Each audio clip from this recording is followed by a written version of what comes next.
जय हिंद मेरे प्यारे दोस्तों, कैसे हैं आप लोग। उम्मीद करता हूँ आप लोग अच्छे, स्वस्थ और मस्त होंगे। चलिए आज हम लोग शुरू करते हैं मॉडल क्वेश्चन पेपर सामाजिक विज्ञान का एसएसटी। ठीक ना, सोशल साइंस का एसएसटी जिसे बोला जाता है। इसका पार्ट 1 मैं आज बना रहा हूँ, फिर पार्ट 2 कल डालूँगा। ठीक ना, ये क्लास 10 का मॉडल पेपर है। इसको अच्छे से एनालिसिस कर लीजिए। देखिए इसमें 80 प्लस 32 112 क्वेश्चंस होंगे। 80 क्वेश्चंस वो जो ऑब्जेक्टिव होंगे 1 नंबर वाले। ठीक ना, इसमें से आपको 40 ही बनाने होते हैं। चलो हम लोग आ जाते हैं अपने खंड ए यानी सेक्शन नंबर ए में, जिसमें से दे रहा है कि प्रश्न संख्या 1 से 80 तक के प्रत्येक प्रश्न के साथ 4 विकल्प यानी 4 ऑप्शन दिए गए हैं, जिनमें से एक सही है। अपने द्वारा चुने गए सही विकल्प को OMR शीट पर चिन्हित करें। केवल 40 प्रश्नों के ही उत्तर देने हैं। ठीक ना, जो भी आसान लगे 1 से 80 तक, उसमें से 40 क्वेश्चन को ऐसे ऐसे टिक लगा ले। मान लो जी 1 नंबर नहीं बना हमको, तो 1 नहीं बनाएंगे, 2 बना ना, तो 2 में टिक लगा लेंगे। ऐसे करते करते 1 से 40 तक पहले आसान क्वेश्चन का टिक तो लगा ही लेंगे हम। 1 से 40 तक छूटेगा नहीं। चलो मैं सब क्वेश्चंस का एक्सप्लेन करूंगा। आज हम लोग करेंगे 1 से 40 तक ही क्वेश्चन का। ये पार्ट 1 रहेगा हमारा। ठीक, पार्ट 2 मैं डालूंगा, फिर उसमें 40 से 80 क्वेश्चन का सोल्यूशन रहेगा। ये पार्ट 2 में चला जाएगा। ठीक ना, आपको पूरा वीडियो देखना है। जब तक पूरा वीडियो में नहीं रुकेगा कोई भी सॉल्यूशन समझ में नहीं आएगा। चलिए शुरू करते हैं। सवाल नंबर 1 है कि द्वितीयक क्षेत्र की गतिविधियों में निम्नलिखित में से किसे शामिल करते हैं। द्वितीयक क्षेत्र, देखो ये क्वेश्चन मेरा अर्थशास्त्र का है ना, इसमें हमारा आंसर हो जाएगा ऑल। ऑल कैसे होगा, चलो मैं समझाता हूँ। प्राथमिक क्षेत्र, फिर द्वितीयक क्षेत्र और फिर तृतीय क्षेत्र। ठीक, प्राथमिक क्षेत्र में ना कृषि आता है। द्वितीय क्षेत्र में उद्योग धंधे यानी उद्योग फैक्ट्री वगैरह बैठाते हैं, उसको द्वितीय क्षेत्र में। तृतीय क्षेत्र में सेवा क्षेत्र का मतलब जैसे डॉक्टर अपना सेवा दे रहा है, टीचर कोई पढ़ा कर सेवा दे रहा है, ऐसे करके, तो उसमें सेवा क्षेत्र को शामिल किया। देखो प्राथमिक क्षेत्र, द्वितीय क्षेत्र, तृतीय क्षेत्र। प्राथमिक क्षेत्र में कृषि आता है, में डालते हैं। द्वितीय क्षेत्र में उद्योग धंधे आते हैं, फैक्ट्री वगैरह। तृतीय क्षेत्र में सेवा, जैसे डॉक्टर हो गया, शिक्षक हो गया, ये सब क्या है, सेवा देते हैं, तो ये तृतीय क्षेत्र में आ जाएंगे। तो इसीलिए देखो यहाँ पे ऑप्शन नंबर ये दे रहा है विनिर्माण। विनिर्माण मतलब किसी वस्तु का उत्पादन करना विनिर्माण कहलाता है। बिजली उत्पादन में भी उद्योग का ही काम आता है। उद्योग में ही तो बिजली उत्पादन होता है ना, इसमें भी उद्योग में ही जाओगे तब जाके निर्माण काम होगा, चलता है। तो इसीलिए तीनों मिलकर इनमें से सभी आंसर हो जाएगा। सवाल नंबर 2 कह रहा है भारत में कार्यशील जनसंख्या का बड़ा हिस्सा किस क्षेत्र पर आजीविका के लिए निर्भर है। आजीविका के लिए, आजीविका मतलब जो अपने आप में काम करके उपार्जित किया जाए। ठीक ना, तो इसमें हो जाएगा हमारा आंसर ए, प्राथमिक क्षेत्र। अभी बताया ना प्राथमिक क्षेत्र में कौन सा काम आता है, कृषि यानी खेती बाड़ी करना प्राथमिक क्षेत्र में। द्वितीय क्षेत्र में फैक्ट्री उद्योग लगाना, उद्योग धंधे।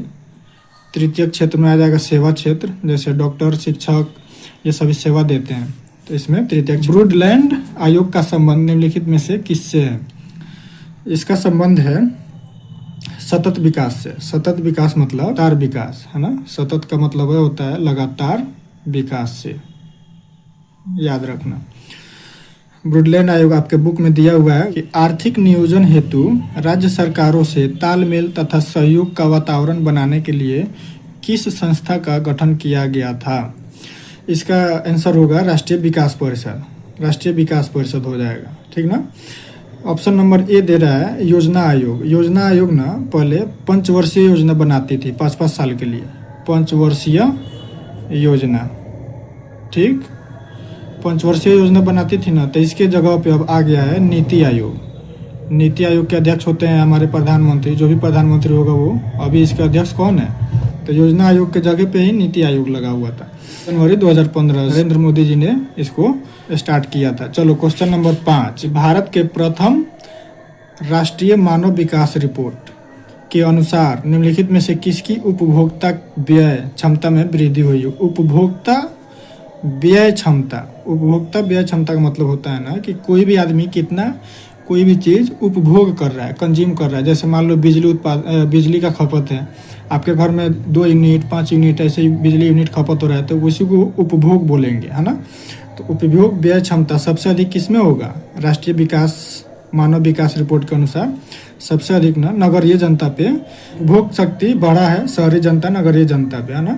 चलो क्वेश्चन नंबर 6 पे चलते हैं। इनमें से कौन कृषि आधारित उद्योग का उदाहरण है? कृषि पर आधारित उद्योग कौन सा है बताओ? चीनी उद्योग, इसमें गन्ना उत्पादित किया जाता है, तो गन्ना कृषि से ही आता है, खेती करके। कृषि का मतलब खेती। सूती वस्त्र उद्योग बनता है, कपास से सूती कपड़ा बनाया जाता है, तो ये भी कृषि पर आधारित है, ठीक। 3 नंबर में खाद्य प्रसंस्करण उद्योग। खादर नहीं रे, यूरिया वगैरह ये नहीं। खाद्य मतलब खाने वाला चीज़, खाने वाले चीज़ों को हम लोग कहाँ से लाते हैं? खेती करके ही लाते हैं, तो ये भी कृषि पर निर्भर है। इसीलिए हमारा आंसर हो जाएगा इनमें से सभी। खाद्य का मतलब याद रखिएगा, खाने वाला वस्तु, खाने वाला, जैसे सेब, केला, गेहूँ इत्यादि, ठीक ना। चलो क्वेश्चन नंबर 7 पे चल। क्वेश्चन नंबर 7 कह रहा है कि प्रोफेसर केन्स के अनुसार राष्ट्रीय आय में किसे शामिल करते हैं? प्रोफेसर केन्स के अनुसार उपभोग व्यय, हाँ उपभोग व्यय भी शामिल किया जाता है। विनियोग व्यय, विनियोग मतलब जिसका उत्पादित किया जाए और जिसका उपयोग किया जाए, उपभोग कर लिया जाए। जैसे मान लो गेहूं का उत्पादन होता है और यहाँ उसका रोटी वगैरह बनाकर खा लिया जाता है, इसीलिए हमारा आंसर हो जाएगा सी, ए और बी दोनों, ठीक। चलो क्वेश्चन नंबर 8। क्वेश्चन नंबर 8 कह रहा है कि शुद्ध राष्ट्रीय उत्पाद की गणना में किसे शामिल नहीं किया जाता है? शुद्ध राष्ट्रीय उत्पाद की गणना में किसे शामिल नहीं किया जाता है?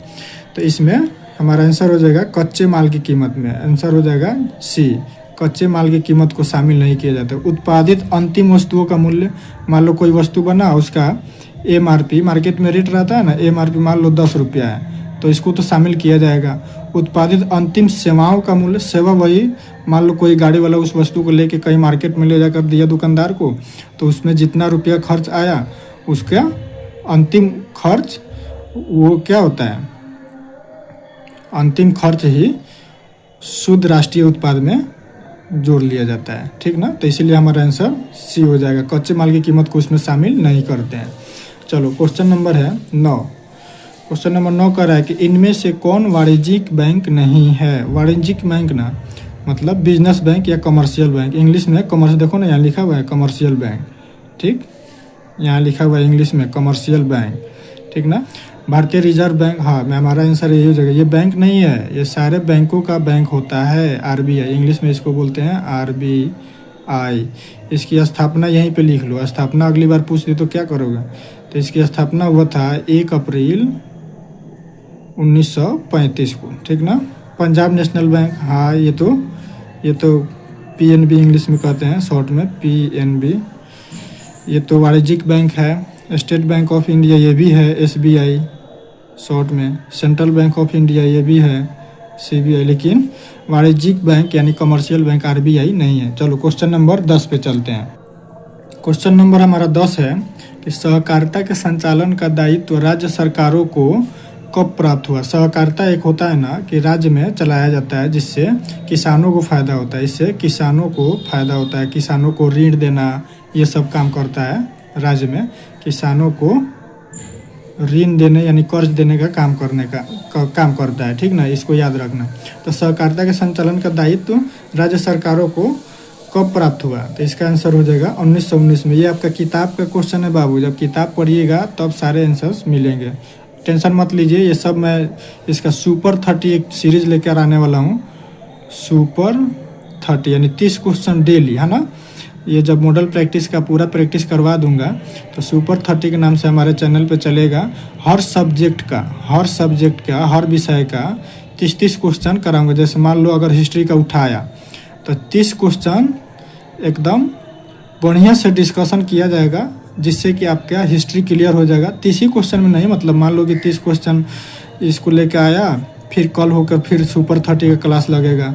सुपर 30 का मतलब ही होता है कि एकदम बोर्ड के मॉडल के हिसाब से क्वेश्चन आएगा जो आपके एग्जाम में लड़ जाए, है ना। और 30 क्वेश्चन करके हम लोग हिस्ट्री को ख़त्म कर लेंगे, ऐसे ही करके हम लोग इकोनॉमिक्स ख़त्म कर लेंगे, इकोनॉमिक्स, यानी हर सब्जेक्ट के लिए 30-30 क्वेश्चन का सीरीज चलाऊंगा इसी पे, है ना। ऐसे ही टाइपिंग कर करके क्वेश्चन पढ़ाऊंगा। चलिए क्वेश्चन नंबर 11। क्वेश्चन नंबर 11 कह रहा है कि गरीबी के कुचक्र की धारणा किसने। गरीबी का कुचक्र का मतलब होता है ना कि जो देश गरीब है, इसको लिख लेना। इसका डिफिनीशन है कि जो देश गरीब है वह और गरीब बना रहेगा, इसी को गरीबी का कुचक्र कहते हैं, है ना। कि उस देश का आय बहुत कम होता है। उस मान लो जो कोई देश गरीब है, उस देश में आय ही कम होगा, उस देश का आय बहुत कम होता है। यह था रैगनर नॉक्स ने। Ragnar Knox. हमारा आंसर 12 कह रहा है कि इनमें से किस संसाधन का पारिश्रमिक ब्याज है। पारिश्रमिक ब्याज यानी ब्याज कौन सा चीज़ देता है, भूमि की पूंजी की श्रम की उद्यमी। पूंजी अगर किसी को दोगे तो वो ब्याज के रूप में आपको मिलता रहेगा, तो इसीलिए हमारा आंसर सी हो जाएगा। चलो मैं इसको समझा देता हूँ। ये क्वेश्चन उठाया ना आपके इकोनॉमिक्स से, इसमें होगा कि उत्पादन के 4 कारक होते हैं। पहला में भूमि ही आ जाता है ना, ठीक। भूमि का पारिश्रमिक क्या होता है, इसका पारिश्रमिक लिख लेना अभी, ठीक ना, लिखवा दे रहा हूँ। भूमि का पारिश्रमिक किराया होता है। भूमि जब लोगे किसी से तो उसका रेंट देना पड़ेगा ना, किराया। उसी तरह ये ले लो श्रम, तो श्रम का पारिश्रमिक क्या होगा, श्रम का पारिश्रमिक होगा मजदूरी। श्रम करोगे तो मजदूरी मिलेगी आपको, ठीक। उसी तरह 3 नंबर पे आ जाओ। 3 नंबर पे पूंजी कहीं लगाओगे तो उसको ब्याज के रूप में पारिश्रमिक प्राप्त होगा, ठीक ना। उसी तरह उद्यमी 4 नंबर पे आता है। उद्यमी मतलब बिजनेसमैन, ठीक ना। बिजनेसमैन का पारिश्रमिक क्या होता है, लाभ कमाना, ज़्यादा से ज़्यादा लाभ कमाना, ठीक ना। तो इसको याद कर लेना। तो इसका आंसर हो जाएगा 12 का सी, यानी ब्याज का पारिश्रमिक कौन देगा, पूंजी देगा। 13 कह रहा है कि केंद्रीय सहकारी बैंक किस स्तर पर कार्य करता है। केंद्रीय सहकारी है ना, जिला स्तर पे काम करता है। हमारा आंसर बी हो जाएगा। जिला स्तर पर किसानों को सीधे फायदा पहुंचाता है। ये केंद्रीय सहकारी बैंक क्या करता है, इसी के तहत आता है वो ग्रामीण बैंक। ग्रामीण बैंक जिसका गठन होता है ना, इसी के तहत केंद्रीय सहकारी बैंक का ही एक हिस्सा है ग्रामीण बैंक, इसी में। क्वेश्चन नंबर 14 हमारा कह रहा है कि भारत विश्व व्यापार संगठन का सदस्य कब बना। विश्व व्यापार संगठन, इसको इंग्लिश में देखो यहाँ लिखा भी हुआ है, वर्ल्ड ट्रेड ऑर्गेनाइजेशन। शॉर्टकट में ना इसी को कहते हैं WTO, वर्ल्ड ट्रेड ऑर्गेनाइजेशन। तो भारत इसका सदस्य कब बना, तो इसका आंसर हो जाएगा सी, 1995 में शामिल हुआ, ठीक ना। यहीं पे लिख लो, ये वर्ल्ड ट्रेड है ना, इसकी स्थापना कब की गई, तो इसकी स्थापना होती है 1 जनवरी 1995 को ही होती है, ठीक ना। और भारत इसमें 1995 में ही शामिल हो जाता है, ठीक। चलो क्वेश्चन नंबर 15। राष्ट्रीय फोरम के आदेश से असंतुष्ट उपभोक्ता कितने दिनों के अंदर उच्चतम न्यायालय यानी सुप्रीम कोर्ट जो दिल्ली में है, तो सुप्रीम कोर्ट में अपील कर सकता है। तो इसका आंसर हो जाएगा बी, 30 दिन के अंदर, ठीक ना। 30 दिन के अंदर जाकर अपील कर सकता है। याद रखना 30 दिन के अंदर। ये आपके किताब का सवाल है, जब इकोनॉमिक्स में पढ़ाऊंगा उसका निचोड़ निकाल कर सुपर 30 क्लास में सीरीज में चलाऊंगा, तो याद रखिएगा, उसमें जुड़ना नहीं भूलिएगा। उसी में सारे क्वेश्चन को कराऊंगा। 30 क्वेश्चन का सीरीज लाकर इकोनॉमिक्स, ऐसे ही 30 क्वेश्चन का सीरीज लाकर हिस्ट्री। क्वेश्चन नंबर 16 है कि मेजनी, देखो यहाँ से क्वेश्चन चेंज हो रहा है। ये हिस्ट्री का क्वेश्चन है, इतिहास का। यहाँ से इतिहास स्टार्ट हो रहा है, यानी 15 तक आपका ना, 15 तक 1 से 15 तक अर्थशास्त्र से क्वेश्चन पूछा। चलो क्वेश्चन नंबर 16 हम बताते हैं कि मेजनी का संबंध किस दल से था? बहुत ही आसान क्वेश्चन और बढ़िया क्वेश्चन है ना। मेजनी का संबंध किस दल से था? कार्बोनरी, हाँ, इससे भी संबंधित था। यंग इटली, इससे भी था। यंग यूरोप, इन सभी से हो जाएगा हमारा आंसर डब। इन सभी से संबंधित था मेजनी, ठीक ना। क्वेश्चन नंबर 17 है कि कार्लसवाद आदेश किसने जारी किया था? कार्लसवाद का मतलब कार्ल मार्क्स के, ये कार्ल मार्क्स है ना, उसी का आदेश था कि कार्लसवाद किसने जारी किया था। तो इसका आंसर हो जाएगा मेटरनिक, ऑप्शन डी। मेटरनिक था ना, वही कार्लसवाद आदेश जारी किया था, ठीक ना। यह कहाँ का चांसलर था? ऑस्ट्रिया का चांसलर था। ऑस्ट्रिया का चांसलर मेटरनिक था, वही कार्लसवाद आदेश जारी किया है। कि साम्यवादी शासन पहली बार कहाँ अपनाया गया? साम्यवादी शासन पहली बार कहाँ अपनाया गया था? रूस में, फ्रांस में, इंग्लैंड में कि चीन में? तो इसका आंसर हो जाएगा रूस में। साम्यवादी शासन रूस में अपनाया गया था। ये आपका इतिहास का सवाल है बाबू, इतिहास का किताब जब पढ़िएगा तब मिलेगा। चलो क्वेश्चन नंबर 19। क्वेश्चन नंबर 19 कह रहा है कि रूस की मार्च क्रांति के बाद वहाँ किसके नेतृत्व में सरकार बनी? रूस की मार्च क्रांति के बाद वहाँ किसके नेतृत्व में सरकार बनी? तो इसका आंसर हो जाएगा केरेंस्की। केरेंस्की के नेतृत्व में सरकार बनी। इसको भी हटा कर ना, इसको भी लतिया कर लेनिन आ गया था ना, इसको भी लतिया कर हटा कर लेनिन आ गया था। चलो क्वेश्चन नंबर है 20 कि चेका कैसा संगठन था? चेका संगठन था एक, कैसा संगठन था? गुप्त पुलिस संगठन, कारोबारियों का संगठन, कि छात्रों का संगठन, कि क्रांतिकारियों का संगठन? तो ये था ना, ये गुप्त पुलिस का संगठन था ना। चोरी चोरी चुपे चुपे ये गुप्त पुलिस का काम कर रही थी चेका संगठन, है ना। इसका आंसर ए हो जाएगा। चलो क्वेश्चन नंबर 21 कि प्रथम यूटोपियन समाजवादी कौन था? यूटोपियन समाजवादी, इसका आंसर हो जाएगा एप्पल, सेंट साइमन। प्रथम यूटोपियन समाजवादी कौन था? सेंट साइमन, ठीक। इसका आंसर एप्पल हो जाएगा। क्वेश्चन नंबर कि बाओदाई की सरकार को निम्न में से किसका समर्थन प्राप्त था? बाओदाई की सरकार को किसका समर्थन मिला? जाएगा एप्पल। अमेरिका का समर्थन बाओदाई की सरकार को मिला था। यह बाओदाई की सरकार कहाँ हुआ था? जब आंदोलन हुआ था ना वियतनाम में, तो वियतनाम 2 हिस्सों में बट गया था, उत्तरी वियतनाम और एक बट गया था दक्षिणी वियतनाम, ठीक ना। दक्षिणी वियतनाम को मिला था यूएसए का सपोर्ट, यानी दक्षिणी, इसी को बाओदाई कहते हैं ना। बाओदाई दे रहा है ना, बाओदाई। चलो क्वेश्चन नंबर 23। क्वेश्चन नंबर 23 कह रहा है कि जेनेवा समझौता के क्रियान्वयन की देखभाल के लिए बने अंतर्राष्ट्रीय आयोग का सदस्य राष्ट्र निम्नलिखित में से कौन नहीं था? तो इसका आंसर हो जाएगा बी, चाइना इसका सदस्य नहीं बना हुआ था, है ना। जेनेवा समझौता हुआ था, उसमें चाइना इसका सदस्य नहीं बना था। चलो क्वेश्चन नंबर 24। क्वेश्चन नंबर 24 कह रहा है स्वराज का लक्ष्य किस कांग्रेस अधिवेशन में प्रस्तावित किया था? स्वराज मतलब कांग्रेस अधिवेशन में अपनाया गया था, तो इसको अपनाया गया था लाहौर अधिवेशन। लाहौर अधिवेशन में अपनाया गया था। लाहौर अधिवेशन, लाहौर है कहाँ? अभी पाकिस्तान में है ना, पाकिस्तान में चला गया है। पाकिस्तान का एक शहर है लाहौर। लाहौर अधिवेशन के उस समय अध्यक्षता किसने किया था?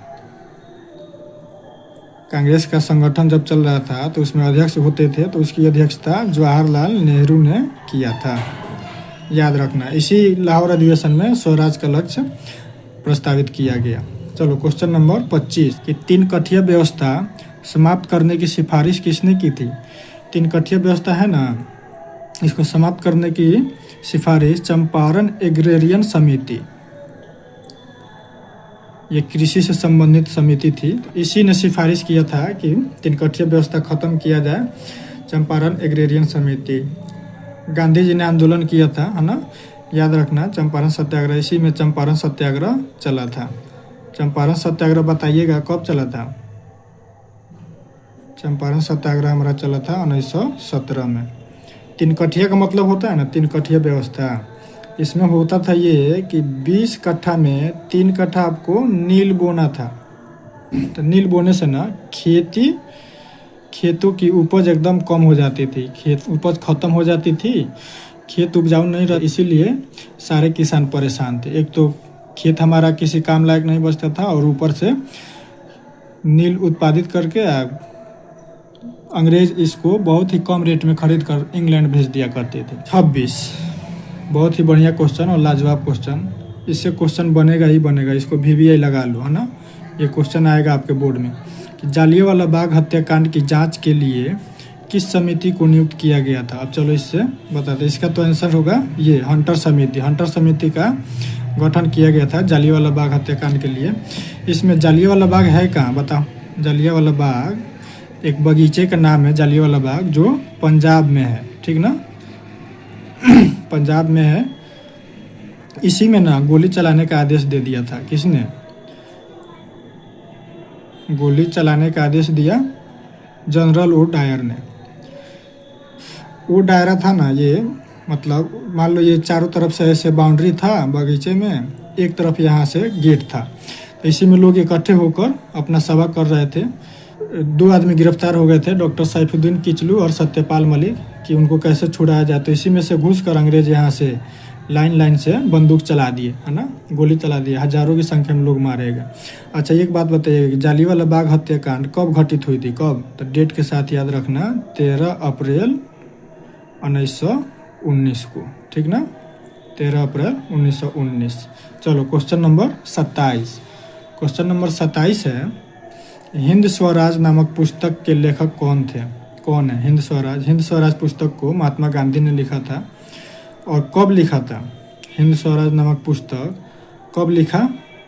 तो इसको लिखा था 1909 में, जब इंग्लैंड किसी काम से गए थे। इंग्लैंड से साउथ अफ्रीका लौट रहे थे ना, यानी दक्षिण अफ्रीका, पानी के जहाज़ से, तो उसी में जाते दौरान लिखे थे। और कितने दिन में लिख दिए थे? ये मात्र 9 दिन में लिख दिए थे। 9 दिन में हिंद स्वराज किताब एक ठो था, उसको लिख दिए थे 9 दिन में, ठीक ना। और इसकी भाषा क्या है? किस भाषा में लिखा था? तो गुजराती भाषा में, क्योंकि गांधी जी गुजरात के थे, इसीलिए इसको गुजराती भाषा में लिखा था, ठीक ना। इतना याद रखना कि हिंद स्वराज किताब जो था 1909 में गांधी जी ने लिखा, इंग्लैंड से साउथ अफ्रीका जाते हुए लिखा, 9 दिन में लिख दिया था और गुजराती भाषा में लिखा था। चलो क्वेश्चन नंबर 28। क्वेश्चन नंबर 28 है कि 1920 में मानवेंद्र नाथ राय ने भारतीय कम्युनिस्ट पार्टी की स्थापना कहाँ की थी? भारतीय कम्युनिस्ट पार्टी, इसी को बोलते हैं CPI पार्टी अभी भी है ना। तो इसकी स्थापना कहाँ की थी? इसकी स्थापना ताशकंद में की थी। ताशकंद कहाँ है? ताशकंद है उज्बेकिस्तान, अपने देश में नहीं है। उज्बेकिस्तान एक देश है, उसी की राजधानी है, ठीक ना, इसको याद रख लेना। उज्बेकिस्तान की राजधानी है कौन सा? ताशकंद, ठीक ना। तो यहीं पे CPI पार्टी की स्थापना की थी। किसने की थी? मानवेंद्र नाथ राय ने 1920 में, ठीक। क्वेश्चन नंबर 29 कह रहा है कि वामपंथी शब्द का प्रथम बार प्रयोग किस क्रांति में हुआ? हम फ्रांसीसी क्रांति में सबसे पहले प्रयोग किया गया था, फ्रांस की क्रांति। फ्रांस की क्रांति कब हुई थी बताओ? फ्रांस की क्रांति हुई थी, इसको याद रखना, 1789 में, ठीक ना। वहीं पे दे दे अगर रूसी क्रांति कब हुई थी, तो इसका भी सन याद रखना है, 1917 में, है ना। रूस की क्रांति 1917 में हुई थी, फ्रांस की क्रांति 1789 में हुई थी। इतना कम से कम याद रखना, ठीक ना। अमेरिकी क्रांति चली थी, ये लंबा चली थी 1765 से 83 तक, ठीक ना। तो इसको याद मत रखना, लेकिन इसको और इसको याद रखना। हमारा आंसर हो जाएगा ये, फ्रांसीसी क्रांति में वामपंथी शब्द का प्रयोग किया गया था। चलो क्वेश्चन नंबर 30। क्वेश्चन नंबर 30 कह रहा है चार्टिस्ट आंदोलन कहाँ हुआ था? चार्टिस्ट आंदोलन कहाँ हुआ था? चार्टिस्ट, इससे नाम ही निकाल लो ना, ये इंग्लैंड में हुआ था। चार्टिस्ट मतलब ईसाइयों का आंदोलन था, है ना। और ये मजदूरों द्वारा किया गया था। ये आंदोलन किसके द्वारा किया गया था? मजदूर वहाँ के थे ना, अंग्रेज थे ना, बहुत निर्दयी होते हैं, उस किसी के लिए भी भलाई कभी सोच ही नहीं सकते, इसीलिए वहाँ के मजदूर परेशान थे और मजदूरों द्वारा यह आंदोलन किया गया।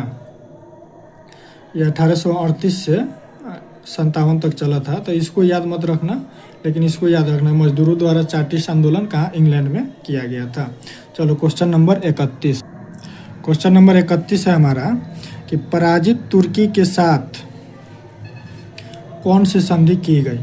पराजित तुर्की जब हार गया ना तो उसके साथ सीवर्स की संधि की गई थी। सीवर्स की संधि, इसको सेवर्स लिखा हुआ है, इंग्लिश में देखो ना सीवर्स की संधि के तहत ही, इसी संधि के तहत लिख लेना है कि तुर्की का विभाजन भी कर दिया गया। तुर्की का विभाजन पूछ दिया अगर क्वेश्चन कि तुर्की का विभाजन किस संधि के तहत हुआ था, तो तुर्की का विभाजन यही सीवर्स की संधि के तहत हो गया था।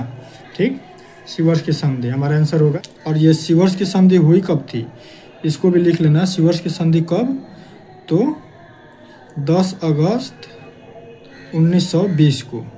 ठीक ना, प्रथम विश्व युद्ध 14 से 18 तक चला ना, 1914 से 1918 तक, तो तुर्की उसी में हार गया। क्वेश्चन नंबर 32,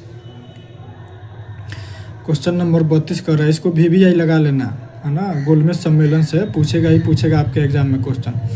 कह रहा है कि गांधी जी ने किस गोलमेज सम्मेलन में भाग लिया था। गोलमेज सम्मेलन का मतलब है ना गोलमेज, यानी गोल टेबल ऐसे बना होता था है ना, चारों तरफ से लोग बैठा करते थे। ठीक ना, इसी में, तो इसी पे बुलाया गया था इंग्लैंड में, सारे वहाँ के प्रधानमंत्री बुलाया था, मैकडोनल्ड प्रधानमंत्री था। तो प्रथम गोलमेज सम्मेलन में नहीं, द्वितीय गोलमेज सम्मेलन में गांधी जी ने भाग लिया था। वो तो किसी गोलमेज सम्मेलन में जाने के लिए राजी नहीं थे, लेकिन द्वितीय गोलमेज सम्मेलन में ना इरविनवा यहाँ का वायसराय था, तो उसी के सहयोग से, मतलब उससे समझौता करके गए थे। तो द्वितीय गोलमेज सम्मेलन, अब इसका डेट याद रखना। द्वितीय गोलमेज सम्मेलन कब हुआ था, 31 में। प्रथम हुआ था 30 में और तीसरा हुआ था 32 में। ठीक ना, 30, 31, 32 याद रखना, सन भी याद रखना। तो गांधी जी ने किस में भाग लिया था, दूसरा गोलमेज सम्मेलन में। चलो क्वेश्चन नंबर 33, क्वेश्चन नंबर 33 कह रहा है कि राष्ट्रीय श्रम आयोग इसका गठन कब हुआ। 1968 में, इसका आंसर होगा डब्बा। 1968 में राष्ट्रीय श्रम आयोग का गठन हुआ था। राष्ट्रीय श्रम आयोग ना 2 बार गठन हुआ था। पहला राष्ट्रीय श्रम आयोग 1966 में गठित हुआ और 1969 में अपना रिपोर्ट दी। तो 66 और 69 के बीच में एक यही ऑप्शन है, तो इसका आंसर ये हो जाएगा। और दूसर का राष्ट्रीय श्रम आयोग का गठन हुआ था 1999 में। ठीक ना, आज जिसको मंजूरी मिली थी 2002 में। इसको याद रखना, राष्ट्रीय श्रम आयोग 2 गठित हुए थे, एक 1966 से 69 तक चला और एक 1999 से 2002 तक। ठीक ना, इसके अध्यक्ष भी थे, तो अध्यक्ष नहीं पूछेगा, टेंशन मत लो। क्वेश्चन नंबर 34, क्वेश्चन नंबर 34 कह रहा है कि अलेक्जेंड्रिया नामक व्यापारिक केंद्र की स्थापना किसने की। इसकी स्थापना ना सिकंदर ने की थी। अलेक्जेंड्रिया का महान सम्राट सिकंदर ही था। लेकिन सिकंदर को और क्या कहा जाता है, अलेक्जेंडर द ग्रेट, इसका उपनाम भी है एक। केतौल, ये था कहाँ पर, मिस्र का एक शहर था ना, मिस्र का शहर, उसी शहर का स्थापना अपने नाम पर किया था। उसी को अलेक्जेंड्रिया नामक व्यापारिक केंद्र कहा जाता है।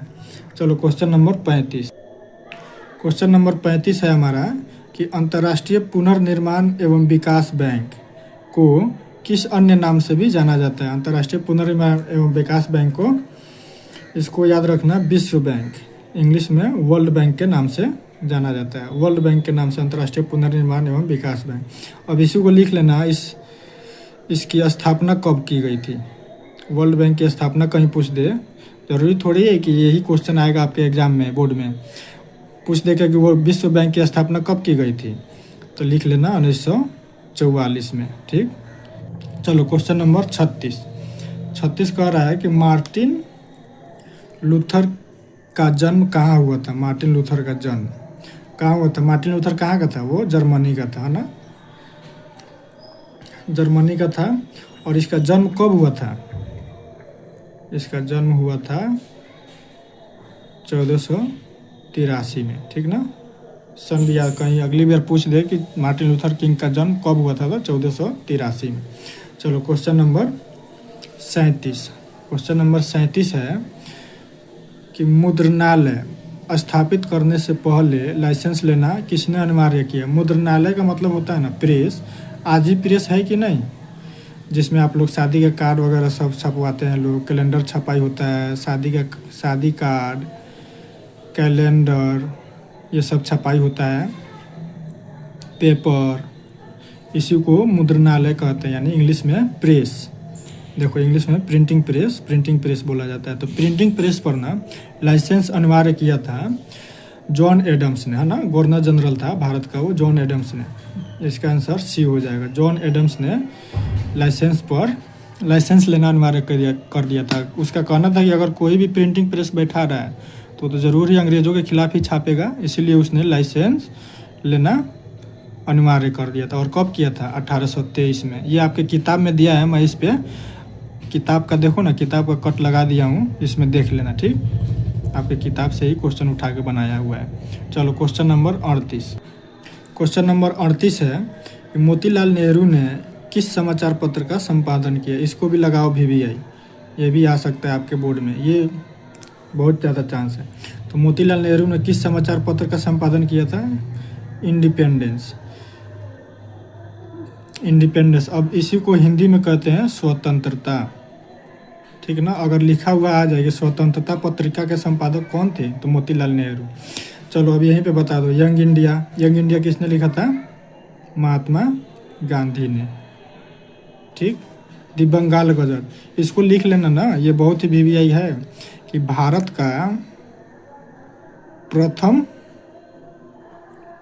समाचार पत्र, प्रथम अखबार यही था, बंगाल गजट। 1780 में प्रकाशित हुआ था और यह अंग्रेजी में था, ठीक ना, अंग्रेजी में छपने वाला सरकार अखबार था।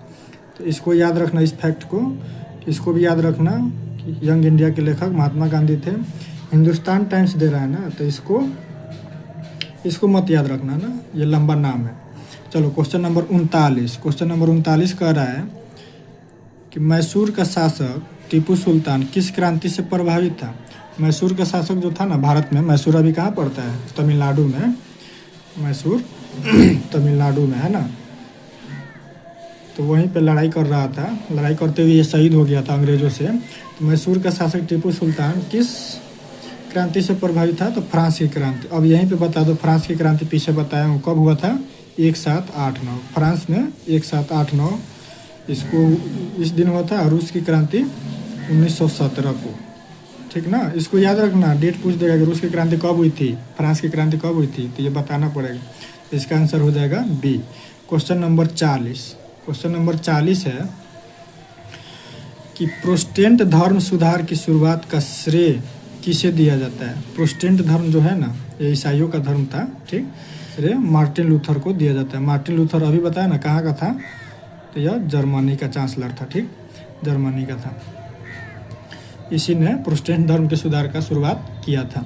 चलो क्वेश्चन नंबर एक और एक्स्ट्रा बता दे रहा हूँ, 41। देखो यहाँ तक यानी 15 से 40 तक आपका हिस्ट्री से उठाया है क्वेश्चन, ठीक ना, उठाया, यानी 25 क्वेश्चन हमारा कहाँ से? हिस्ट्री से दिया है।